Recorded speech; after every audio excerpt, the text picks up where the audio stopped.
Hello, everyone. My name is Nick Infernus, and welcome back to another comic book review. After having to wait for about a week and a half because school is a thing, I finally saw the last big project in Phase 4. Yes, there's technically the Guardians of the Galaxy Holiday Special, which is actually coming out today when I'm recording this, but that's more of a little dessert thing than anything, a little side piece. This is the true finale of the phase. Black Panther Wakanda Forever.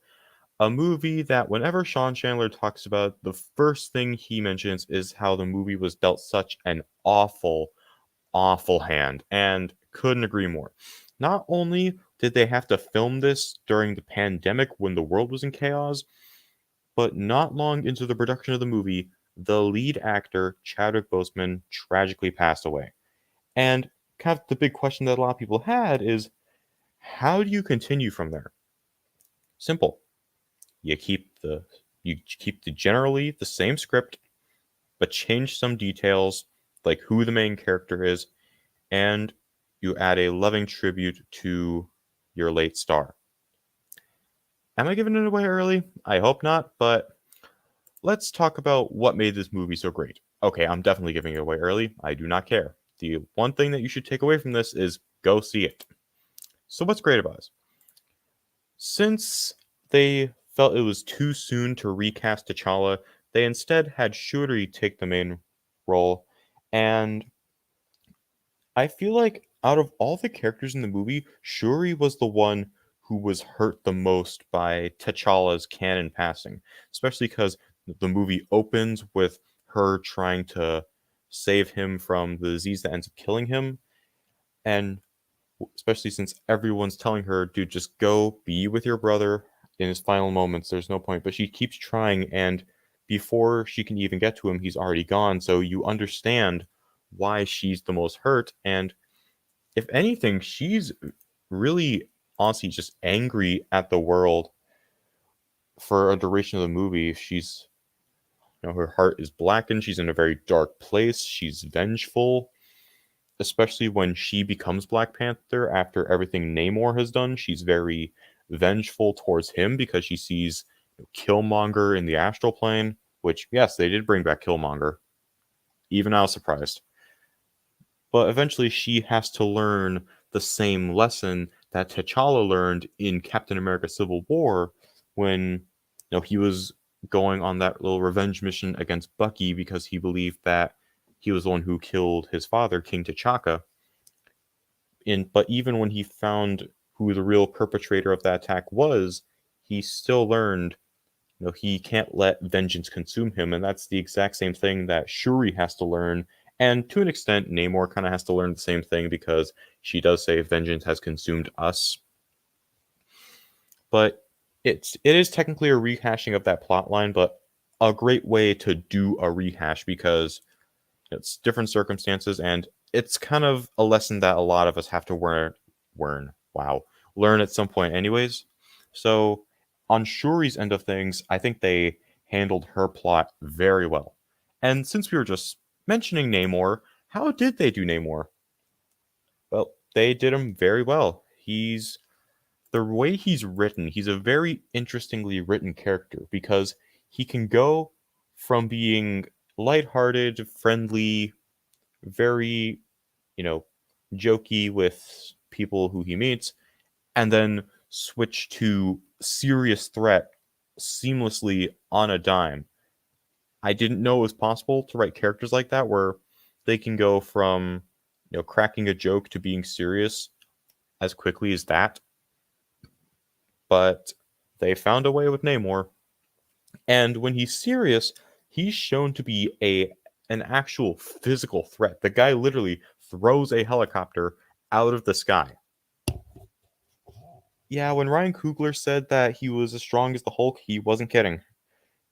And I know there's currently a whole thing going on Twitter where people are saying that, Namor's not a villain. He did nothing wrong. I mean, I see where you're coming from, but at the same time, agree to disagree. I'd say it's hard to not consider you a villain when you do stuff like, force a nation to go to war with the rest of the world, you kill that nation's queen, You still attack that nation, even when they go further and further into the lowest of the low. I'd still say that's pretty villainous, but at the same time, you understand why he's doing all these things because he just wants to keep his people safe since people are getting dangerously close to Telecon because this one genius girl made this device that can detect vibranium. So of course he would want to do as essentially the the god, the Kukulkan as they call him. He would want nothing more than to keep his people safe. It doesn't completely excuse everything he does, but it's understandable. It's essentially like they're doing Killmonger all over again, where this guy is a credible physical threat who needs to be stopped, but at the same time, he has a fair point. And again, we were just talking about that genius girl. So Riri Williams, Ironheart, kind of like America Chavez in Doctor Strange in the Multiverse of Madness. Riri is basically here just as a plot device character. She's the one who's mainly responsible for kicking the plot into action because she created the vibranium detector device, even though I think they imply that the plans were stolen or something because she says herself that she didn't give the plans to anyone. So, and like Namor is after her. He wants to kill her because she created that device. So, a good chunk of the movie is about keeping her safe. Unlike America Chavez, though, she is actually given a decent amount to do. She's not just, damsel in distress most of the time. And of course, she's getting her own show. And the nice thing about Riri is that her personality is fun enough to where there's enough intrigue to build a show off of. It's like you watch this movie, and Riri is pretty fun, pretty likable. So you're like, okay, yeah, my anticipation for the Ironheart show has gone up. Fun character. Moving away from the character stuff, this movie does have quite a good amount of action, and it is pretty fun, especially when that one scene on the bridge where Okoye is fighting off the Telecons. I don't know how to actually. I actually don't like. I know there's Wakandans, but I don't know what the Telecon equivalent of that is. Yeah, she's fighting Atuma and his guys. She defeats them all, essentially kind of kills them, and then he tells them, "Hey, get back up and go aid Namora." And they just get back up, and you realize, yeah, they're not playing around. These guys are serious threats. But even like the action scenes that come later, they're all pretty engaging, pretty fun, keep you on the edge of your seat. And that's the thing I should mention about this movie. There's not a dull moment in this whole thing. Despite it being 2 hours and 47 minutes long, one of the longest movies in the MCU, I think the only movie being longer being Endgame, and even then there are longer movies than that. This still manages to keep your attention the whole time, and it feels shorter than it actually is, which is impressive to say the least. And of course, last thing to talk about in the good section, this movie is very emotionally impacted. Not just because of the effect that Boseman's death and therefore T'Challa's death has on Shuri, but also Queen Ramonda as well, since she's the queen now and she's, like she even says in the movie that her entire family is gone. Of course, Shuri's still alive, but she doesn't know that. Of course, I think in the trailer that moment was a little bit misleading because it gives off the impression that she's confronting people who are there to steal the vibranium. But no, she's talking to Okoye after stripping her of her rank. And I should mention, Angela Bassett, absolute MVP of the movie, gives a great performance as the character, probably the best performance of the phase, if we're being honest. Just every scene she's in, she steals with her acting. And especially when stripping Okoye of her rank, just some of the best acting you can find currently. But of course, since this movie is about continuing the legacy of T'Challa, the legacy of the Black Panther, of course, there's a lot of emotion there, and it's very easily felt. Now, despite everything, I know I just praised this movie to the high heavens, but even this isn't perfect. So let's go over the few minor issues that I have with this one. They're not huge, but they're just enough to keep this movie out of that top tier for me, out of that 5-star rating. The first thing is that as cool and awesome as the final battle is, and as satisfying as it is for Shuri to learn not to let vengeance consume her, it doesn't feel like the final battle of a movie, but rather the final battle of one of the Disney Plus shows. It honestly kind of feels like the finale of The Falcon and the Winter Soldier, where you have two fights going on at once. Actually, it feels more like the final battle of Hawkeye, where you have two battles going on at once.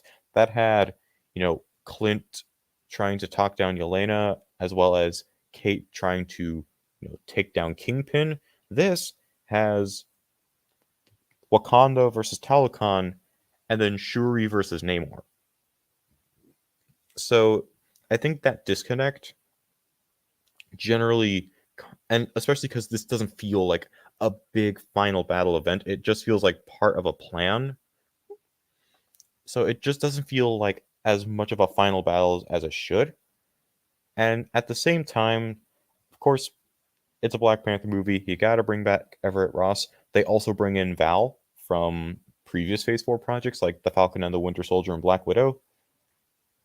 If I'm going to be honest, once you get past the scene where Ross tells Shuri and Okoye where to find Riri, he kind of becomes pointless, and Val in general is also pointless. I mean, it's cool to see her, but they both leave me questioning what their overall point is in the movie, and really shouldn't have to do that. But like I said, very minor issues. Uh, Still decently significant, but it's nothing where it completely ruins the movie. As it is, this is still great. And as for rating, I was considering a 5, but given those issues, I think a 4.5 is a perfectly fine score. It's still fantastic. I'd still say go see it if you haven't already. Like, seriously, if you haven't already seen it, what are you doing? Go see it. Definitely one of the best parts of Phase 4, even if it's not in the 5-star top tier for me, which I know a lot of people are going to be like, you put Multiverse of Madness over this? I had a lot of fun with that movie, okay? Leave me alone. But I'd still say this is one of the best movies in the franchise and in the phase. Alright, well, anyways, guys, that's going to be it for this review. If you enjoyed, you know what to do.